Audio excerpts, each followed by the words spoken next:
Salut salut, bienvenue pour un nouvel update lecture et je dois bien vous avouer que celui-ci et le prochain en termes d'update lecture ne vont pas être ouf. Vous le savez si vous m'avez suivi en vlog au mois de juillet, j'ai pas eu de lecture très fun au mois de juillet. Le mois c'est, en fait le mois a bien commencé et c'est bien fini, mais alors vraiment le milieu ça a été une catastrophe. J'ai enchaîné les échecs et pas tant les déceptions, en vrai c'est juste des livres qui n'ont pas fonctionné avec moi, mais je vais vous les montrer. Coup de bol, ils sont séparés en deux updates, ce qui fait que dans ce livre, dans cet update là, il y a quand même un livre que j'ai bien aimé, que franchement j'ai beaucoup aimé, et dans le prochain il y aura aussi des livres que j'ai aimés. Ça fait pas un update avec que des abandons, c'est pas moi qui choisis, hein, ça dépend comment ça tombe et comment ça se passe, mais c'est comme ça. Je vous montre tous les livres que je lis, que je les ai terminés ou pas, que je les ai aimés ou pas, donc on y va. Pour le premier, je suis dégoûtée. Je disais qu'il n'y avait pas d'échec, qu'il n'y avait pas de réelle déception. Bah celui-là, en fait, c'en est une. C'est la boutique Vif Argent, donc le tome 1, une valise d'étoiles de PD Baccalario. Ça vendait du rêve, ça avait l'air trop cool. Une petite saga jeunesse avec une aventure, du mystère, un objet livre franchement ultra beau.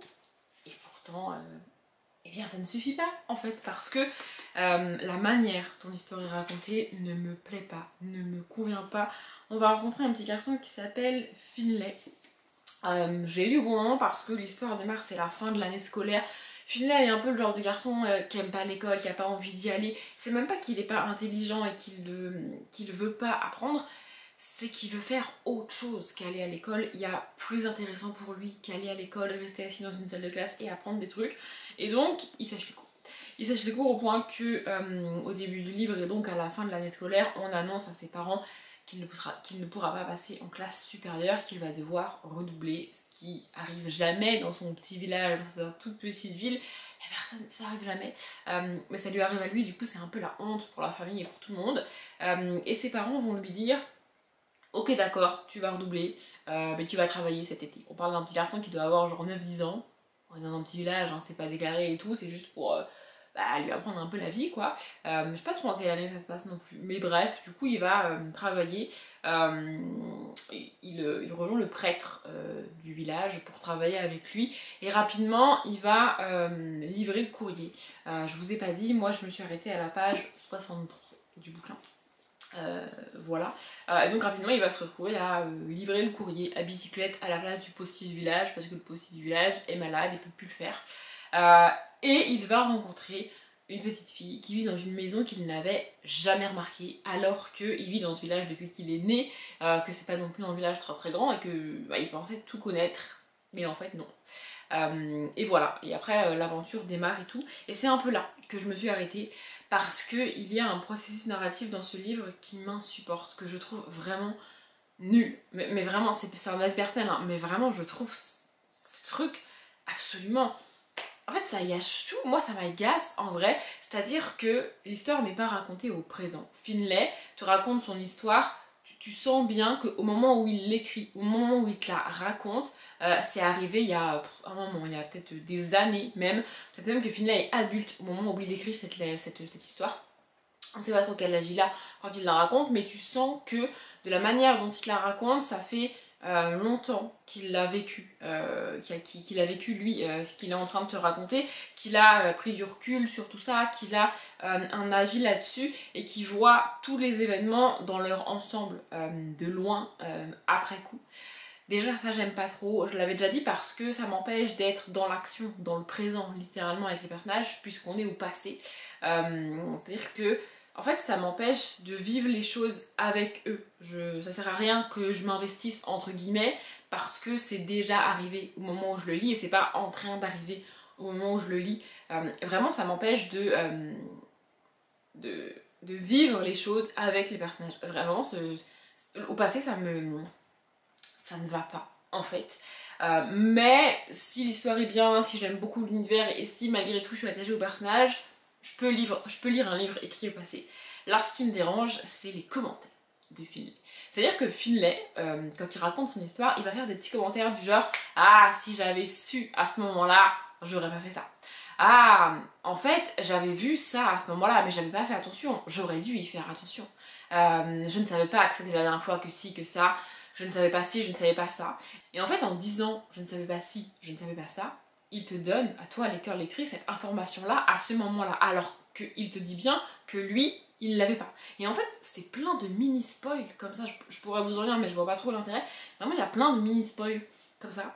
En mode, lui, il aurait bien aimé savoir ça, lui, il aurait bien aimé avoir l'info, comprendre ce qui se passait, être capable de se rappeler de telle information à tel moment, alors qu'en fait, il se rappelait pas précisément à ce moment-là. Mais du coup, ça fait que, on n'est pas avec lui au moment où il vit les choses parce que il raconte au passé. Et deux, on a bien plus d'informations que lui n'en avait. Du coup, je vois pas l'intérêt en fait. Vraiment, ça me. Je peux pas être avec Finlay parce que j'en sais plus que lui. Du coup, je vis pas les choses avec lui et en même temps, c'est raconté au passé. Donc, enfin, je sais pas, c'est un processus narratif que je comprends pas. Vraiment, ça n'a pas de sens de raconter des histoires comme ça. Pour moi, ça me dépasse en fait. Pourquoi tu spoil comme ça tes lecteurs lectrices? Pourquoi tu donnes plus d'infos à tes lecteurs lectrices qu'à tes personnages? Alors, des fois, ça peut être bien de le faire, mais là, vraiment, tous ces mini-spoils. Et puis, il y en a pas qu'un, hein. Franchement, en 63 pages, il doit y en avoir entre les 2 pages, les 3 pages. Vraiment, il y en a beaucoup, tout le temps. Et en fait, pour moi, c'est pas la bonne manière de te raconter ces histoires. Vraiment, ça m'agace. En fait, ça donne au personnage qui raconte l'histoire un petit côté je sais tout, que le personnage qui vit l'histoire n'a pas. Vous voyez, parce que lui, il sait pas, parce que lui, il vit juste l'histoire. Et quand on te la raconte, bah en fait, c'est facile, hein, quand tu racontes les histoires a posteriori, c'est le même principe que quand tu te rappelles une discussion ou une dispute, tu te dis ah j'aurais dû dire ça. Mais sur le moment, ça t'est pas venu, en fait. Vous voyez, je sais pas si vous voyez ce que je veux dire. Vraiment, ce truc m'agace. Donc au bout d'un moment, je me suis dit bon, je suis en train de m'agacer après le personnage, après le narrateur plus qu'après le personnage. Mais j'arrive pas du coup à vivre l'histoire parce que j'ai toutes ces parasites qui viennent m'empêcher de vivre l'histoire avec Finlay au présent en fait, même si c'est raconté au passé, je pense que vous voyez ce que je veux dire. Du coup vraiment le style narratif ne me convient pas. C'est vraiment dommage, mais bon, c'est comme ça. Ensuite, j'ai lu Happiness Key, tome 1, la saison des fleurs sauvages de Emily Richard, et franchement, j'ai adoré. On est sur un contemporain avec un tout petit peu de suspense, avec une toute petite enquête, mais j'ai trouvé ça hyper cool. La manière dont les personnages évoluent, dont les personnages s'attachent les unes aux autres d'ailleurs, la manière dont chacune essaye d'apprendre à connaître les autres sans se dévoiler, mais en même temps tu peux pas construire une amitié si tu te dévoiles pas. Enfin vraiment j'ai trouvé ça hyper chou, hyper bien fait, et on a quand même en fond un mystère. Mais les personnages sont pas en mode on est au courant et on te le dira pas à toi lecteur lectrice. Les personnages qu'on suit sont justement en mode on n'a pas non plus cette information là et on la veut, on la cherche, mais c'est pas une enquête non plus ultra compliquée et ultra importante, et donc leur quotidien vient un peu les ralentir dans l'enquête. Elles peuvent pas tout mettre sur pause pour enquêter. Et donc en fait on a leur quotidien qui prend un peu le pas. Mais franchement j'ai adoré. En gros on va suivre principalement 3 personnages féminins. En premier on a Tracy. Elle vient de divorcer, son mari était un escroc. Elle a découvert que son mari était un escroc. Et donc en fait ils ont perdu tout ce qu'ils avaient en tant que couple marié. C'est-à-dire qu'ils ont perdu leur maison, leur argent, leur voiture. Ils vivaient assez dans le luxe, vous voyez. Et ils ont tout perdu du jour au lendemain. Sauf Happiness Key. Happiness Key, c'est un espèce d'ensemble de bungalows au Texas. Il me semble que c'est au Texas. C'est un peu... Non, c'est en Floride, pardon, je raconte n'importe quoi, c'est en Floride. Donc c'est un peu sur une lande de sable où il y a 4 ou 5 bungalows comme ça qui sont alloués.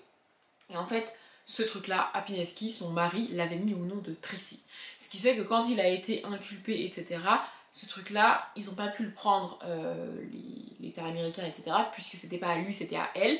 Même s'ils sont mariés, ça fait qu'elle a pu garder ça. Donc elle se retrouve un peu perdue, un peu isolée. Elle a tout perdu, son mari est en prison. Elle a perdu toute sa vie d'avant, tout son train de vie d'avant, tous ses amis, évidemment, sinon c'est pas drôle. Et elle se retrouve là, perdue en Floride, un peu au bout du monde, à gérer ce truc-là. Et la première scène qu'on a avec Tracy, c'est qu'elle va littéralement toquer aux portes des bungalows pour récupérer les loyers parce que c'est son seul revenu, c'est son seul moyen de subvenir à ses besoins et qu'elle en a besoin de cet argent-là. Donc voilà, elle toque aux portes pour récupérer ses loyers. D'un autre côté, on a Wanda qui doit être âgée d'entre 50 et 60 ans. Je dirais, elle a des enfants adultes. Je l'ai dit en vlog, on ne nous donne pas vraiment les âges des personnages. Tracy, je pense qu'elle a la trentaine, un truc comme ça. Et Wanda, je pense que ouais, elle a plus de 50 ans. Elle dit ça parce qu'elle a des enfants qui sont adultes et qui vivent chacun dans leur maison, avec leur famille, etc. Donc elle peut pas avoir 20 ans, vous voyez. Et elle travaille dans une espèce de diner de la petite ville dans laquelle ils sont. Elle est mariée, mais ils vivent ensemble avec son mari, mais t'as l'impression qu'ils sont plus colocs qu'autre chose. Vraiment, son mari est quasiment jamais là, il part très tôt le matin, il rentre très tard le soir, et elle est toute seule. Mais ils sont pas divorcés pour autant, ils sont juste comme ça. Et donc Wanda s'ennuie un petit peu toute la journée, on va pas se mentir. Et elle a ce côté un petit peu voisine curieuse, qui regarde par la fenêtre, ce qui se passe dans la rue, etc. etc. Et elle aime pas Tracy. Vraiment, elle aime pas Tracy au début. Cette jeune propriétaire arriviste qui débarque, pour elle, ça l'insupporte. Donc voilà. Et ensuite on a Janya qui est originaire d'Inde, qui a un passé assez compliqué. Il y a eu toute une histoire en Inde qui a fait qu'elle a dû partir de là-bas et épouser un homme d'origine indienne mais aux États-Unis. Donc maintenant elle vit ici. Elle est un peu isolée, elle a pas d'amis, pas de famille. Voilà, elle a fui un peu l'Inde. Elle aime beaucoup son mari. Son mari est très attentionné avec elle, très attachant, très aimant. Mais c'est pas non plus, genre elle s'est pas mariée par amour avec lui, elle s'est mariée par nécessité avec lui, parce qu'il lui a proposé, parce qu'il avait l'air gentil et parce que c'est comme ça, vous voyez. Elle doit avoir une vingtaine d'années, je pense. Donc voilà, elle est un peu isolée chez elle, dans cette espèce de lotissement. Et c'est ça qu'on va suivre. En fait, au tout début, Tracy, quand elle toque aux portes, elle va découvrir dans l'un des bungalows quelque chose de dramatique. Je vais pas en dire plus parce que j'ai vérifié, c'est pas dit dans le résumé. Donc elle va trouver quelque chose dans l'un des bungalows et elle va devoir gérer cette situation parce qu'elle est propriétaire des bungalows quand même si c'est pas chez elle techniquement, vu que le bungalow était loué. Elle doit quand même gérer la situation. Évidemment, Wanda en tant que voisine curieuse et Janya qui s'ennuie un petit peu toute la journée vont par la force des choses découvrir ce qui s'est passé dans ce bungalow et vouloir aider un peu Tracy à enquêter là-dessus. Et donc c'est ça qui se passe. On va avoir ces trois personnages principaux. Alors il y a d'autres habitants dans les bungalows qu'on va un peu croiser, notamment une vieille dame qui vit avec sa petite fille et son gendre, qui sont pas mal importants dans l'histoire quand même, et puis plein d'autres éléments. Vraiment il y a beaucoup de choses dans ce livre, mais c'est principalement ces trois femmes qu'on va suivre avec ces trois générations, en fait 20, 30 et à peu près 50 ans. Elles n'ont pas les mêmes passifs, elles n'ont pas les mêmes manières de voir les choses, il n'y a pas les mêmes connexions qui se font dans leur cerveau quand elles enquêtent. Et donc c'est ça qui fait qu'elles sont pas mal, elles se complètent les unes les autres en fait, mais elles se connaissent pas. Et donc en fait au fil de l'enquête, elles apprennent aussi à se connaître, à se faire confiance, c'est ce que je disais, elles veulent en apprendre plus sur... par exemple, Janya veut en apprendre plus sur Tracy avant de lui accorder sa confiance, sauf que Tracy peut pas donner les informations dont Janya a besoin parce qu'elle n'a pas confiance en Janya. Vous voyez, c'est le principe de l'amitié. Tu peux pas donner ta confiance si la personne ne s'est pas dévoilée, mais la personne ne se dévoilera pas s'il n'y a pas un minimum d'échange. Vous voyez ce que je veux dire?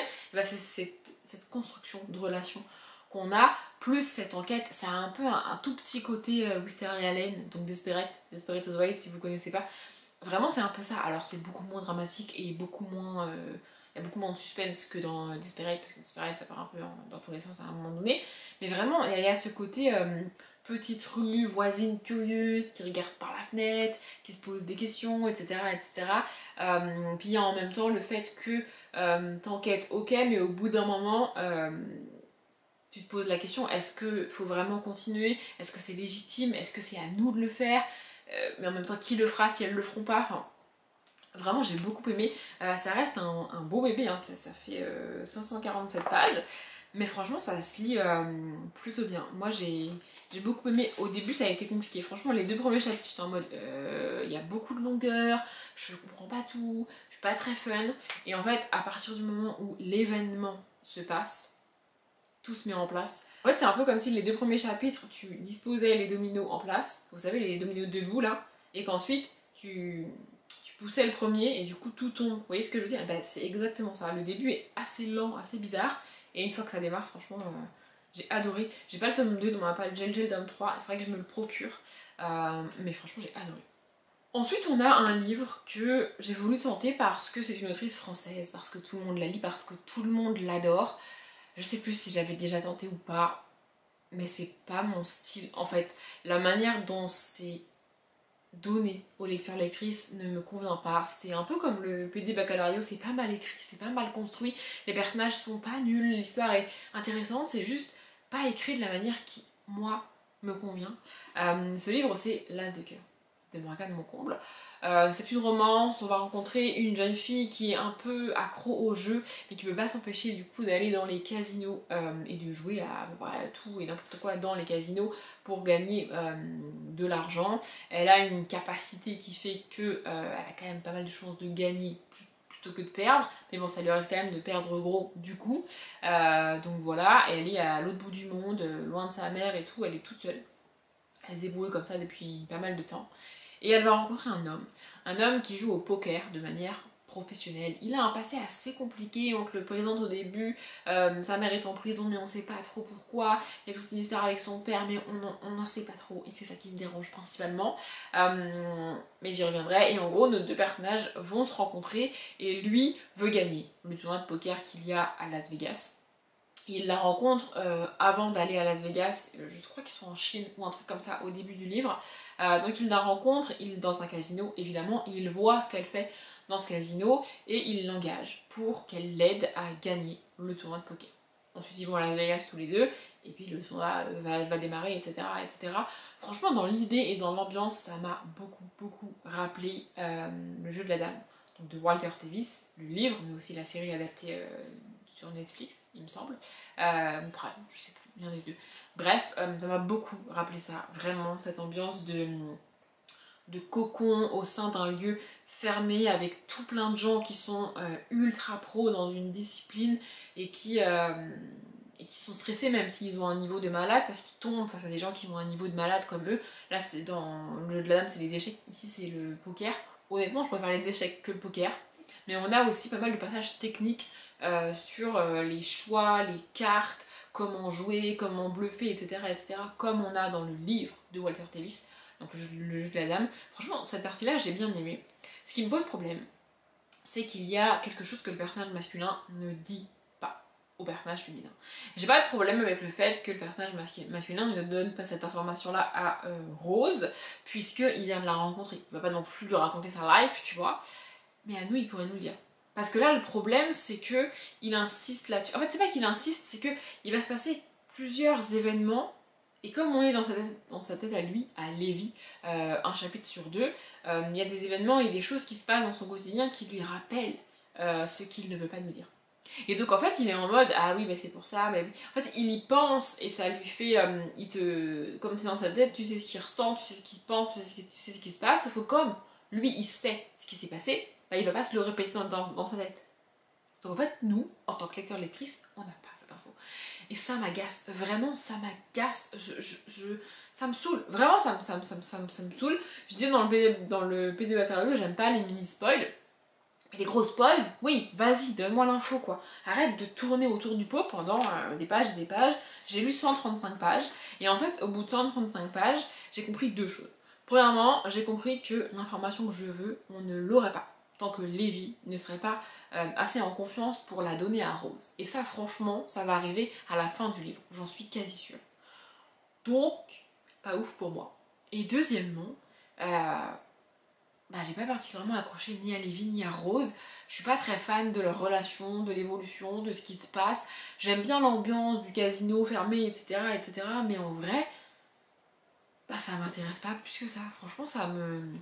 Il n'y a rien qui me motive à rouvrir le livre, à continuer l'histoire, j'ai pas envie en fait.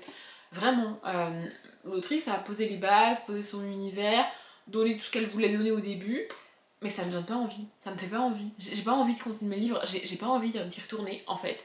Ce qui m'aurait fait y retourner, c'est d'avoir cette information-là. En fait, le truc, c'est que avoir cette information que Lévi veut pas donner sur son passé, moi en tant que lectrice, ça me permet de pouvoir me dire ah ouais mais du coup quand Rose elle va l'apprendre, elle va réagir comme ci, comme ça, alors qu'en fait pas du tout, et de pouvoir être en empathie avec Lévi.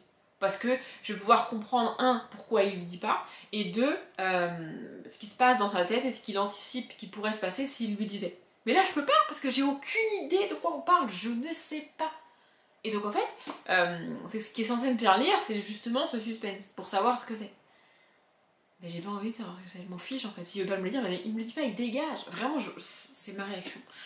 Donc c'est pas un mauvais livre, c'est pas mal écrit, c'est juste que ce principe de narration, encore une fois, moi ça me saoule. C'est pas ce que je veux, donc j'ai arrêté. Et enfin, le dernier livre, c'est Réveille-toi de François-Xavier Dillard, et je suis très en colère, pour la simple et bonne raison que, pour une fois, j'avais lu le résumé. C'est un livre que j'ai reçu dans une box ou dans un calendrier Halloween, je ne sais plus, de Once Upon a Book, en tout cas c'était lié à Halloween au mois d'octobre, tout ça. Et du coup, comme c'est un livre que je connaissais pas du tout, j'ai fini par lire le début du résumé, à un moment donné ou à un autre. Et dans le résumé, on t'explique qu'on va suivre un homme qui fait des rêves absolument horribles et terrifiants, dans lesquels des gens se font massacrer, dans lesquels il y a du sang et dans lesquels c'est vraiment immonde. Et donc, cet homme finit par ne plus vouloir dormir, parce que c'est vraiment horrible et c'est vraiment toutes les nuits, tout le temps, à chaque fois qu'il dort. Et un jour, l'homme qui tient la station-service en bas de sa rue et auquel il fait ses courses, enfin à laquelle il fait ses courses, va lui parler d'un fait divers, d'un truc horrible qui est arrivé à une femme, et ce que cet homme, ce que ce chef de station-service lui raconte, ça correspond à ce dont il a rêvé. Et donc cet homme qui rêve va commencer à se poser des questions sur ses rêves et à faire des recherches, etc. etc. Ça, c'est ce que j'avais lu dans le résumé, c'est ce que j'avais compris du résumé, et franchement, j'avais envie de lire ça. Sauf que le livre n'est pas du tout écrit comme ça.